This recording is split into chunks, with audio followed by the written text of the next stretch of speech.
नमस्कार दोस्तों, स्वागत है आपका अपना ही यूट्यूब चैनल टुडे एग्जाम पर। दोस्तों आज है आपका 17 मई 2023 और आज जो है आपका एमटीएस का एग्जाम था। फर्स्ट शिफ्ट की एग्जाम समाप्त हो गई है। फर्स्ट शिफ्ट के एग्जाम में जीके जीएस के सेक्शन से जो भी प्रश्न पूछे गए सभी 100% ओरिजिनल प्रश्नों के साथ साथ एक्स्ट्रा फैक्ट भी लेकर के आ गया हूं। दोस्तों जैसा कि आप जानते हैं मैं आपको एक्स्ट्रा फैक्ट के साथ ही पढ़ाता हूं जो आने वाले शिफ्ट में आपको काम कर जाता है। तो चलिए दोस्तों शुरू कर लेते हैं आज का ये वीडियो। देखिए कौन कौन सा प्रश्न पूछा गया था और मैं आज का लेवल की बात करूंगा तो आज क्वेश्चन बड़े अच्छे अच्छे पूछे गए है ना। देखिए कौन कौन सा क्वेश्चन पूछे गए। एक क्वेश्चन पूछा गया डूरंड कप की शुरुआत कब हुई थी। अब देखिए डूरंड कप की शुरुआत जो है ये 1888 में हुआ था और ये भारत ही नहीं ये एशिया की सबसे पुरानी फुटबॉल टूर्नामेंट मानी जाती है। कौन सा? Durand cup. ठीक है, तो इसे भी ध्यान रखेंगे आने वाले शिफ्ट में। ये एशिया की सबसे पुरानी फुटबॉल कप है। इसके अलावा डूरंड लाइन जो है ये अफगानिस्तान से पाकिस्तान को जोड़ने या अलग करने का काम करता है। तो यहाँ पे डूरंड डूरंड दो बार आ गया, इसीलिए मैंने डूरंड लाइन भी आपको बता दिया। मैं आपको हर चीज रिलेट करके पढ़ाता हूँ, ये आप भी जानते हैं। इसके अलावा रोवर्स कप भी फुटबॉल से संबंधित है, तो ये बात भी ध्यान रखेंगे, है ना, रोवर्स कप।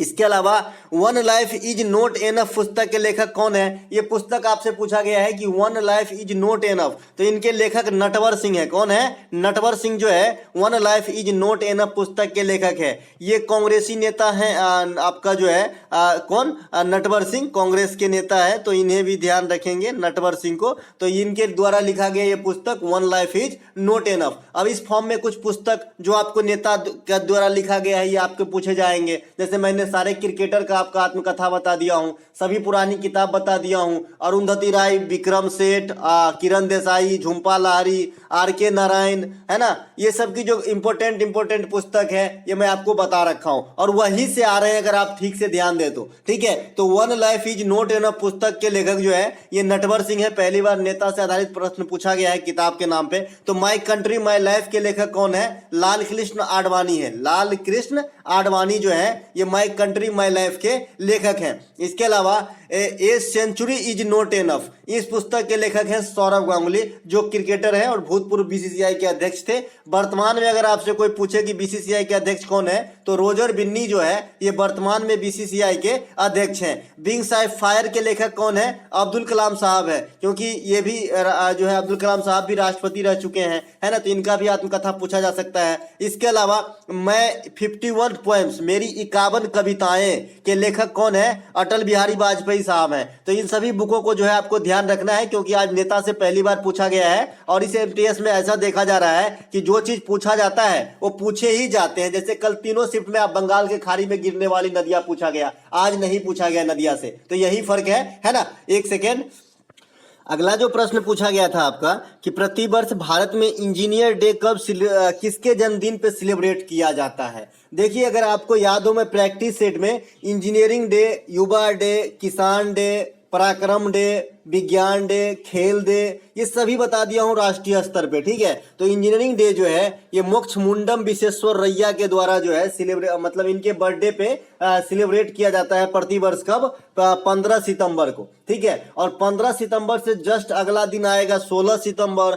16 सितंबर को हम किस चीज का दिवस सेलिब्रेट करते हैं? तो ओजोन संरक्षण के दिवस के रूप में सेलिब्रेट करते हैं। अब ओजोन का सूत्र आपके सामने मैं लिख दिया हूं। ओजोन क्यों आवश्यक है ये आप भी जानते हैं। पराबैंगनी अल्ट्रावायलेट रेज जो है उससे हमारी रक्षा करती है। ओजोन परत से क्वेश्चन और आता है कि ये किस मंडल में स्थित है, तो आप कहेंगे भैया कि ये समताप मंडल में स्थित है। वायुमंडल में 5 लेयर है जो मैंने कल ही बताया था, क्षोभ मंडल, समताप मंडल, मध्य मंडल, आयन मंडल और बहिर्मंडल, जिसमें समताप मंडल के माथे पे बैठा है ओजोन लेयर और ओजोन लेयर जरूरी है, ये बता ही दिए। कब सेलिब्रेट किया जाता है? 16 सितंबर को। इसके अलावा 23 जनवरी को पराक्रम दिवस मनाया जाता है सुभाष चंद्र बोस के जन्मदिन पे, नेताजी के जन्मदिन पे। दिल्ली चलो का नारा, तुम मुझे खून दो मैं तुम्हें आजादी दूंगा का नारा गांधी जी को राष्ट्रपिता कहे थे, है ना। फॉरवर्ड ब्लॉक से संबंधित है, तो ये सभी बात नेताजी के बारे में ध्यान रखेंगे। इसके अलावा 12 जनवरी को राष्ट्रीय युवा दिवस के रूप में मनाया जाता है विवेकानंद साहब के जन्मदिन पे।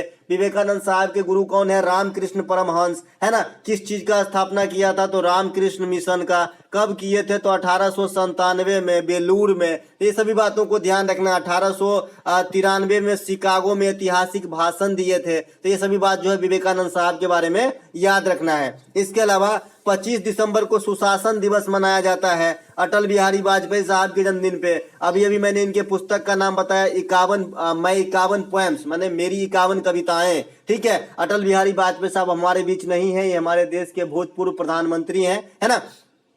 इसके अलावा 23 दिसंबर को किसान दिवस, ये भी भूतपूर्व प्रधानमंत्री चौधरी चरण सिंह के जन्मदिन पे मनाया जाता है। इसके अलावा 28 फरवरी जो हम विज्ञान दिवस सेलिब्रेट करते हैं, ये आपका सीवी रमन साहब के जन्मदिन पे मनाया जाता है। सीवी रमन साहब को 1930 ईस्वी में फिजिक्स के क्षेत्र में नोबेल पुरस्कार दिया गया था रमन प्रभाव के लिए, है ना। और विज्ञान के क्षेत्र में प्राइज जीतने वाले ये प्रथम इंसान है इंडिया के लिए। इसके अलावा 29 अगस्त को राष्ट्रीय खेल दिवस के रूप में मेजर ध्यानचंद के जन्मदिन पे मनाया जाता है। मेजर ध्यानचंद को हॉकी का जादूगर कहा जाता है ना। तो ये सभी बातों को ध्यान रखते मैं आगे निकल जाता हूं। इसके अलावा खेल के क्षेत्र में वर्तमान समय में इंडिया में जो सबसे बड़ा प्राइज है उसका नाम है मेजर ध्यानचंद अवार्ड, जो इस बार 2023 में 2022 के लिए, है ना, एक साल पीछे चलता है, टेबल टेनिस स्टार शरद कमल को दिया गया है। तो ये बात भी ध्यान रखेंगे दोस्तों। आजकल जो है थोड़ा पेन में प्रॉब्लम आ गई है, 1-2 दिन में पेन आ जाएगी, फिर से मैं वही स्टाइल में पढ़ाऊंगा। थोड़ा आजकल कम लिख पा रहा हूँ क्योंकि पेन नहीं है, बाद बाकी तो मैं मौखिक रूप से, ये जो एक्स्ट्रा फैक्ट वाली बीमारी है वो तो चल ही रहा है, देख ही रहे हैं आप। वर्षा मापी यंत्र को क्या कहा जाता है? देखिए, वर्षा मापी यंत्र को रेन गेज कहा जाता है। रेन गेज से जो है हम वर्षा मापते हैं, ठीक है। इसके अलावा ऊंचाई मापने वाले यंत्र को क्या कहते हैं? तो अल्टीमीटर कहते हैं। आप सेक्सटेंट से भी ऊंचाई मापते हैं, ठीक है, सेक्सटेंट से, और अल्टीमीटर से भी ऊंचाई मापते हैं। इसके अलावा भूकंप मापने वाली जो स्केल है, इसे रिएक्टर स्केल कहा जाता है। क्या कहा जाता है? रिएक्टर स्केल कहा जाता है भूकंप मापीय स्केल को, ठीक है। इसके अलावा जो है विद्युत धारा को जो हम मापते हैं, ये हम मापते हैं आमीटर से। विद्युत धारा से और भी क्या कुछ पूछा जाता है कि विद्युत धारा यानी करंट जो है, इसके मात्रक क्या होते हैं? तो करंट के मात्रक एम्पियर होता है, ए से डिनोट किया जाता है, ठीक है। किससे? और ओम के नियम से रिलेटेड है, V बराबर IR। तो ये हमेशा याद रखें, कभी कभी आपके एग्जाम में काम दे जाते हैं। V बराबर IR, जहां I करंट है, R रेसिस्टेंस है, और B जो है वोल्टता है, वोल्ट है ना। इसके अलावा रेडियो सक्रियता को जो मापते हैं, ये किससे मापते हैं? तो गैंगर मूलर काउंटर से मापते हैं। आपसे डायरेक्ट क्वेश्चन पूछा जाता है कि रेडियो सक्रियता की खोज करने का श्रेय किसे दिया जाता है? तो हेनरी बैकुरल को दिया जाता है। किसे? हेनरी बैकुरल को दिया जाता है। अगर हेनरी बैकुरल ऑप्शन में नहीं हो तो फिर मैडम क्यूरी या फिर पेरी क्यूरी, है ना, मैडम क्यूरी या पेरी क्यूरी। हेनरी बैकुरल है तो सबसे पहले इसे सिलेक्ट करें, क्योंकि सबसे पहले इन्होंने ही तामझाम स्टार्ट करा और काफी जो है खोज भी करा। बाद में मैरी क्यूरी और पेरी क्यूरी भी योगदान दिए थे रेडियो सक्रियता के खोज करने में। अब रेडियो सक्रियता क्या होता है ये मैं आपको समझा चुका हूं। इसमें 3 प्रकार के कणों की उत्सर्जन होती है, अल्फा, बीटा, गामा, है ना। तो ये भी बात आपको ध्यान रखना है, जिसमें अल्फा पे चार्ज पूछा था प्लस, बीटा पे माइनस चार्ज होता है और गामा पे कोई चार्ज नहीं होता है। तो ये रेडियो सक्रियता के बारे में थोड़ा बहुत बता दिए हम आपको। इसके अलावा अगला एक प्रश्न पूछा गया था कि उगादि का त्योहार किस हिंदू महीने में मनाया जाता है? दोस्तों, उगादि का त्योहार हमने कल ही बताया। एक बच्चे ने इसे कमेंट भी करा कि उगादि का त्योहार जो है ये केरल का नववर्ष है। मैंने उसे करेक्शन करवाया, भाई उगादि की त्योहार जो है ये केरल की नववर्ष नहीं है, ये आंध्र प्रदेश और तेलंगाना की नववर्ष है, जो चैत महीने में सेलिब्रेट किया जाता है। कौन से महीने में? चैत महीने में सेलिब्रेट किया जाता है। अभी अभी चैत बीता है जी, अभी बैसाख से जो है थोड़ा सा आगा चल रहा है ना, चैत बैसाख, अभी जेठ चल रहा है शायद, है ना। इसके अलावा यह त्योहार आंध्र प्रदेश और तेलंगाना में मनाया जाता है ना। अब आपके सामने जो ये सीट है, ये इंडिया के सभी स्टेट के नव वर्ष का सीट है, जो मैंने आपको आज से नहीं, जब से एग्जाम चालू हुआ है तब से बताते आया हूं। आई होप अब तक तो आप मोटे मोटे तौर पे याद कर लिए होंगे। जैसे चेरोवा मणिपुर में हो जाता है, बिहू असम में हो जाता है, नवरेह जम्मू कश्मीर वगैरह में, बैसाखी पंजाब हरियाणा में, गुड़ी पाड़वा महाराष्ट्र वगैरह में, उगादि आंध्र प्रदेश और तेलंगाना में। इसके अलावा यहाँ पे गुजरात है, यहाँ पे खाली पाड़वा होता है, गुड़ी पाड़वा के जगह यहाँ सिर्फ पाड़वा कहा जाता है, प्रतिपदा भी कहते हैं। शीतल आपका बिहार में हो जाता है ना। पहला बैसाख ये आपका पश्चिम बंगाल में होता है, पहला बैसाख, है ना। इसके अलावा ये देखिए पोतांदु आपका तमिलनाडु में होता है, बीसू आपका केरला में होता है। तो ये आपके सीट आपके पास है, कई सारे पीडीएफ में इसके अटैचमेंट मिल जाएंगे आपको, तो देख लीजिएगा, क्योंकि यहाँ से क्वेश्चन पूछे जा रहे हैं। इसके अलावा टोक्यो ओलंपिक में भारत को कुल कितने पदक मिला? आज से नहीं भैया, 2 सालों से यही बात बता रहा हूँ। 1 2 4, है ना, 1 2 4। एक आपका गोल्ड, 2 रजत और 4 जो है ब्रॉन्ज मिला था, जिसमें गोल्ड जो मिला था ये नीरज चोपड़ा के द्वारा मिला था, जो भाला कितना दूर फेंक दिया? 57.58 मीटर की दूरी फेंक दिया। डायरेक्ट पूछा जाता है कि भाला कितना दूर फेंका टोक्यो ओलंपिक में नीरज चोपड़ा, तो आपको याद रखना है 87.58 मीटर। ठीक है, नीरज चोपड़ा के बारे में और क्या खास है भाई? तो विश्व एथलेटिक्स चैंपियनशिप 2022 हुआ है, जो आपके अमेरिका के ओरेगन में हुआ है, यहाँ पे रजत जीते हैं। इसके अलावा डायमंड लीग 2022 में भी पदक जीते हैं। इसके अलावा डायमंड लीग 2023 में भी पदक जीते हैं। तो नीरज चोपड़ा का तो चांदी ही चांदी है, इसे गोल्डन बॉय कहा जाता है इंडिया के अंदर, ध्यान रखेंगे। ओलंपिक की शुरुआत की बात करें तो 1896 ईस्वी में हुई थी। कहाँ से? एथेंस से, है ना, ग्रीक में है एथेंस। इसके अलावा ओलंपिक की और इतिहास पुरानी है, 776 बीसी में भी हुआ था, लेकिन बीच में बंद कर दिया गया। जो आजकल हम ओलंपिक देख रहे हैं इसे आधुनिक मॉडर्न ओलंपिक कहा जाता है, और इसकी शुरू करने का श्रेय जो है पियरे डी कुबरटीन को दिया जाता है। ठीक है, भारत ओलंपिक में कब से भाग ले रहे हैं भैया? तो 1900 के ईस्वी से, यानी सेकेंड ओलंपिक जो पेरिस के अंदर करवाया गया था, यहाँ पे भारत के तरफ से एकमात्र खिलाड़ी व्यक्तिगत रूप से भाग लिया था। जैसे आप अभी तो हमारा पूरा टीम जाता है, पूरा दल जाता है, लेकिन वो जो पेरिस में ओलंपिक हुआ था और जिसमें भारत भाग लिए थे, उसमें एक खिलाड़ी गया था। ठीक है, जैसे अभी आपने शीतकालीन ओलंपिक 2022 जो चाइना के अंदर संपन्न हुआ, यहाँ पे भारत के तरफ से एक खिलाड़ी गया था, आरिफ खान। तो उसी प्रकार से हम पहले ग्रीष्मकालीन ओलंपिक में एक गए थे। ठीक है, तो ये बात भी ध्यान रखेंगे। उसके अलावा जो आगामी आपका ओलंपिक होगा ग्रीष्मकालीन वाला 2024 के अंदर, ये आपका कहाँ पे होगा? पेरिस के अंदर होगा। और 2026 में शीतकालीन ओलंपिक होने वाला है, ये आपका मिलान के अंदर होगा। मिलान कहाँ है भैया? इटली के अंदर है। तो ये सभी बातों को ध्यान रखते हुए मैं आगे निकलता हूं। भारत की तरफ से अगर आपसे कोई पूछे कि सबसे पहले व्यक्तिगत रूप से गोल्ड किसने जीता, तो भैया अभिनव बिंद्रा साहब जीते थे। कब जीते थे? 2008 में जीते थे। या कहाँ पे हुआ था ओलंपिक? बीजिंग चाइना के अंदर हुआ था। और किस चीज में जीते? शूटिंग में जीते थे। ठीक है, शूटिंग में, वो भी 10 मीटर वाला राइफल शूटिंग में। ठीक है, इसके अलावा भारत को जो है पहला गोल्ड कब मिला था? तो 1928 में एम्स्टर्डम ओलंपिक में हॉकी के अंदर मिला था। और तब से जो है हॉकी में लगातार जो है भारत को गोल्ड मिलता रहा लगभग। इस प्रकार से हम 8 गोल्ड जीते, है ना, हॉकी के अंदर 8 गोल्ड हम जो है हॉकी के अंदर जीते हैं।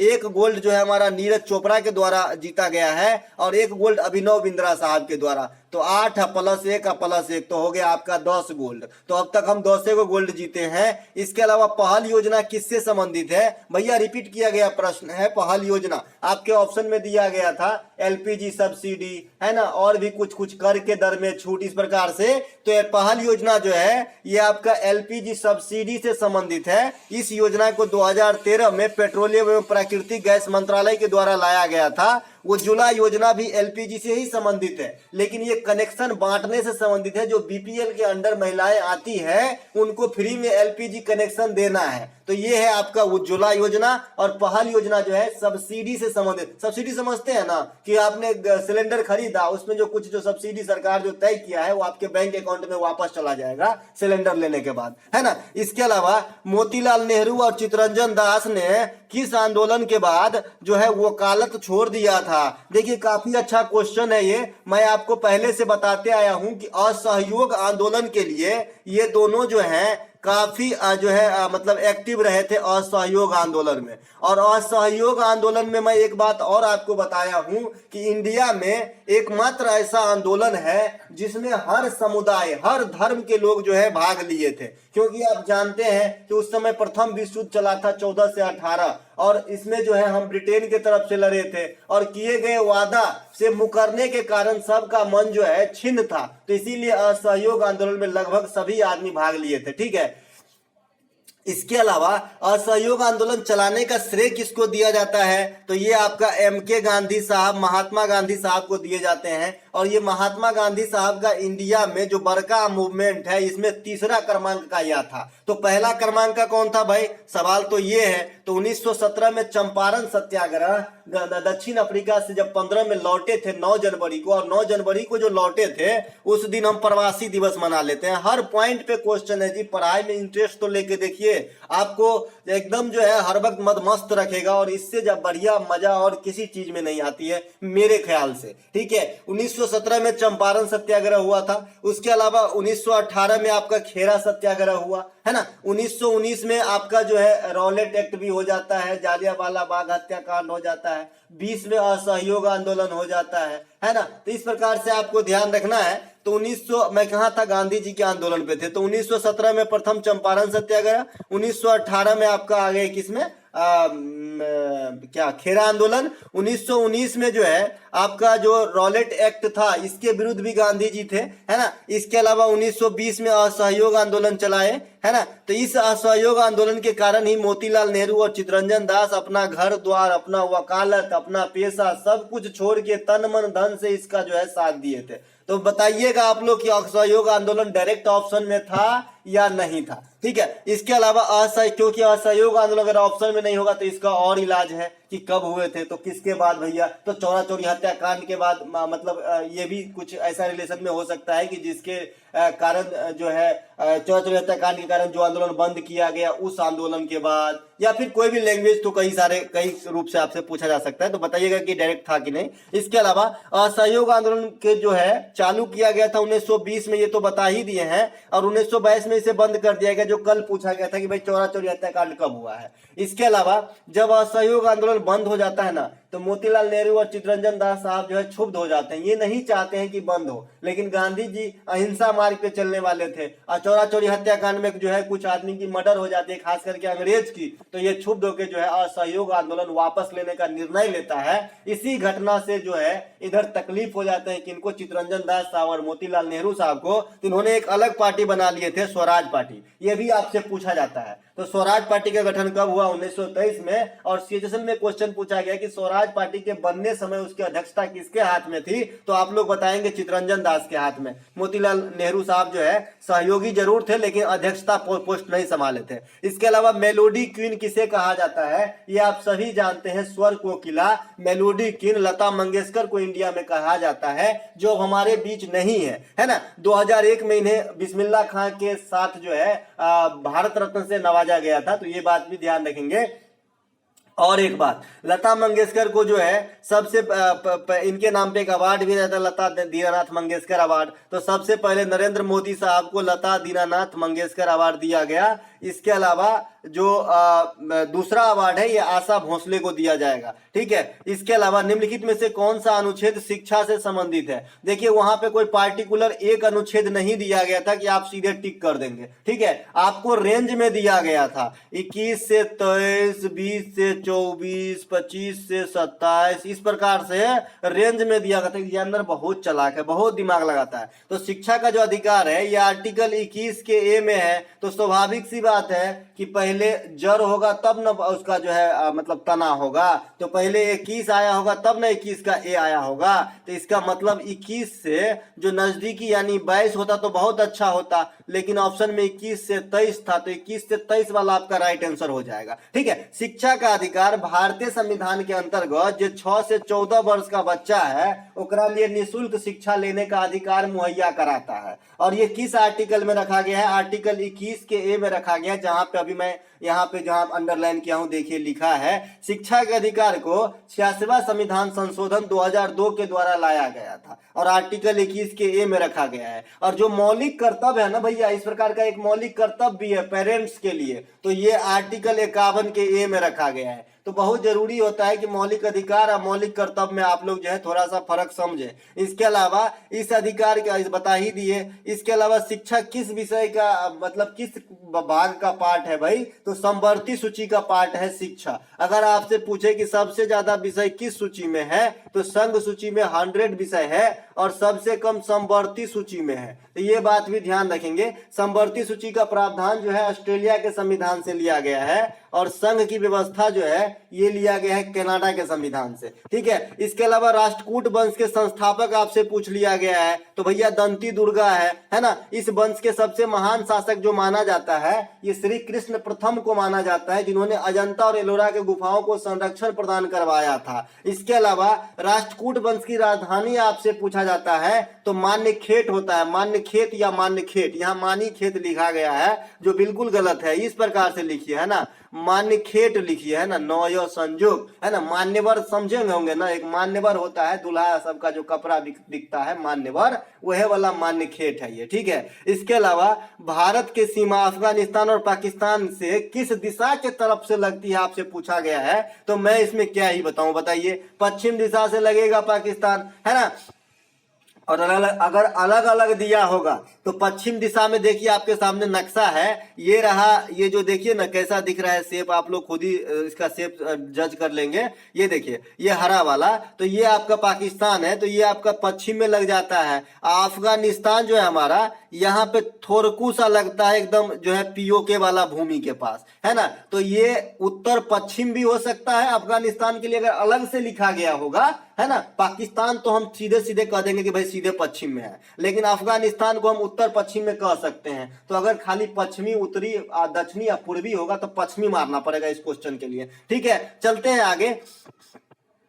अगला जो हमारा प्रश्न है कि भारत की मतलब पॉइंट है, भारत की सबसे लंबी सीमा बांग्लादेश के साथ, सबसे छोटी सीमा अफगानिस्तान के साथ लगती है, ठीक है। एक प्रश्न पूछा गया है कि बजट 2023 में कॉर्पोरेट टैक्स को घटाकर कितना कर दिया गया है। ये क्वेश्चन मैं प्रैक्टिस सेट में बताया हूं कि नहीं बताया हूं, आप लोग मुझे कमेंट करके बताइएगा, ठीक है। जहां पर मैंने टैक्स स्लैब भी बताया और कॉर्पोरेट टैक्स को कितना कर दिया गया, और उसी सीट में मैंने ये भी बताया था कि इस बजट में कितने वंदे भारत एक्सप्रेस चलाए जाने की बात करी गई है ना। अगर आपको याद हो, मुझे सब कुछ याद रहता है, ठीक है। तो बजट में जो है 15% कर दिया गया है, पहले 18% था कॉर्पोरेट टैक्स, ठीक है।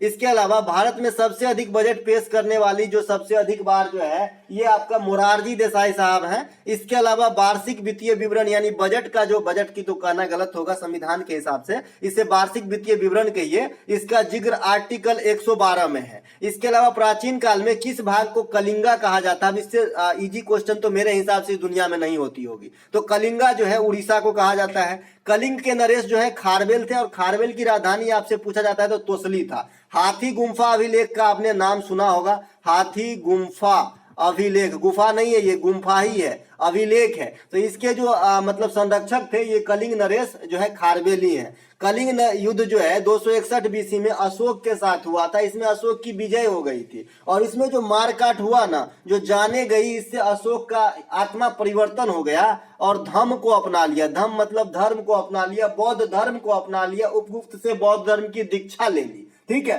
तो इसी प्रकार से और बौद्ध संगति भी करवाई है पाटलिपुत्र में, तृतीय बौद्ध संगति। तो इसीलिए आपसे पूछा जाता है कि कौन सा मौर्य शासक ने धम्म को अपनाया था, तो आप कहेंगे अशोक। अशोक को देवनाम प्रियदर्शी भी कहा जाता है। अशोक जो है सांची के स्तूप का निर्माण भी करवाया है ना। इसके अलावा इसके समय जो है बौद्ध धर्म काफी फले फूले, क्योंकि अपने पुत्र और पुत्री को विदेशों यानी श्रीलंका तक भी बौद्ध धर्म के प्रचार प्रसार के लिए भेजे थे। इसके अलावा कलिंग से जो भी शब्द जुड़ा होगा सबको यहीं पे बताऊंगा, एक ही साथ में लपेट देता हूं, ये तो आप भी जानते हैं। उड़ीसा के जो तट हैं उसे आप कलिंग तट भी कहते हैं और पूर्वी तट भी कहते हैं, तो दोनों बात ध्यान रखेंगे। इसके अलावा कलिंगा स्टेडियम भी है उड़ीसा के अंदर, जहां पे हॉकी वर्ल्ड कप 2023 का आयोजन करवाया गया। 2 स्टेडियम में करवाया गया था, एक बिरसा मुंडा स्टेडियम में करवाया गया, ये भी उड़ीसा के अंदर है, और एक कलिंगा स्टेडियम में करवाया गया, ये भी उड़ीसा के अंदर है। तो जो कलिंगा स्टेडियम है ये उड़ीसा के भुवनेश्वर में है, और जो बिरसा मुंडा स्टेडियम है ये उड़ीसा के राउरकेला में है,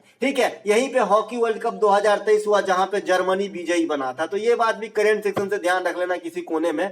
कलिंगा पुरस्कार भी होता है एक, जो आपका यूनेस्को देता है। यूनेस्को का मुख्यालय भी कहाँ है, तो पेरिस के अंदर है। स्थापना कब होती है, 1945 में होती है ना। तो एक कलिंगो पुरस्कार जो है आपका यूनेस्को देता है। एक कलिंग सम्मान होता है जो उड़ीसा राज्य की सरकार देता है। तो दोनों बात ध्यान रखेंगे भैया, है ना। इसके अलावा एक प्रश्न पूछा गया है, एक बच्चे तो बता रहे हैं कि वेम्पति चिन्ना सत्यम, एक बच्चे बता रहे हैं कि सत्यनारायण, सत्यनारायण जो है ना, सत्यनारायण वेदांतम सत्यनारायण भी सत्यनारायण, ये किससे रिलेटेड है भैया? ये दोनों ही कैरेक्टर कुचिपुड़ी से ही संबंधित है। तो या तो वेम्पति चिन्ना सत्यम पूछे या बी सत्यनारायण पूछे, ठीक है, दोनों जो है आपका कुचिपुड़ी से ही संबंधित है। कुचिपुड़ी का जो अन्य नर्तक और नर्तकी हैं ये रेड्डी परिवार है ना। रेड्डी परिवार कहने का मतलब उनकी बेटी भी है राधा रेड्डी, राजा रेड्डी तो हस्बैंड वाइफ है, फिर इनका जो बेटी है दीपिका रेड्डी वगैरह, तो ये भी जो है आपका किसके है? कुचिपुड़ी से ही संबंधित है। कुचिपुड़ी आंध्र प्रदेश की प्रमुख शास्त्रीय नृत्य है, यह आप भी जानते हैं। भरतनाट्यम तमिलनाडु का, कथकली जो है केरला का, कथक उत्तर भारत का, ओडिसी ओडिशा का, मणिपुरी मणिपुर का, सतरिया असम का, मोहिनीअट्टम केरल का और कुचिपुड़ी जो है आंध्र प्रदेश का शास्त्रीय नृत्यों में से है। इसके अलावा अगला जो प्रश्न पूछा गया था कि निम्नलिखित में से जो देखिए पेड़ पौधे में जो पानी डालते हैं इससे रिलेटेड एक क्वेश्चन आया है। आई थिंक ये आपको जो है कॉमन सेंस से ही बन जाया होगा, फिर भी मैं आपको बता दूं एक जो इंपोर्टेंट आपका सिंचाई पद्धति है ये काफी इंपोर्टेंट होता है। जो आपका जो ड्रिपल वाला जो होता है ना आपका टपक सिंचाई होता है, एक टपक सिंचाई। इसमें क्या होती है दोस्त कि इसमें पानी की खपत बहुत कम होती है और पौधों को जहां पानी जाना चाहिए डायरेक्ट वहां चला जाता है, तो फायदा भी ज्यादा करता है। जैसे आप एमपी के अगर कोई होंगे तो मैं एमपी से आता हूं घर से ट्रेन से, तो मैं देखता रहता हूं कि जो बड़े बड़े गेहूं के मतलब प्लॉट रहते हैं, बहुत बड़े बड़े खेत रहते हैं, उसके अंदर एक ऐसा फब्बारा टाइप से लगा रहता है, ये घूमता रहता है और इतने दूर के एरिया को पटाता रहता है। तो मेरे ख्याल से अगर 24 घंटा ये चलता होगा तो अधिक से अधिक 10-15 लीटर पानी में जो है उस एरिया को पूरा एकदम नमी बना देता है और थोड़ा थोड़ा देने से जो है उसको जैसा चाहिए पानी वैसा पौधे को पहुंच भी जाता है। तो हमारे ख्याल से टिपक सिंचाई ही पूछा होगा,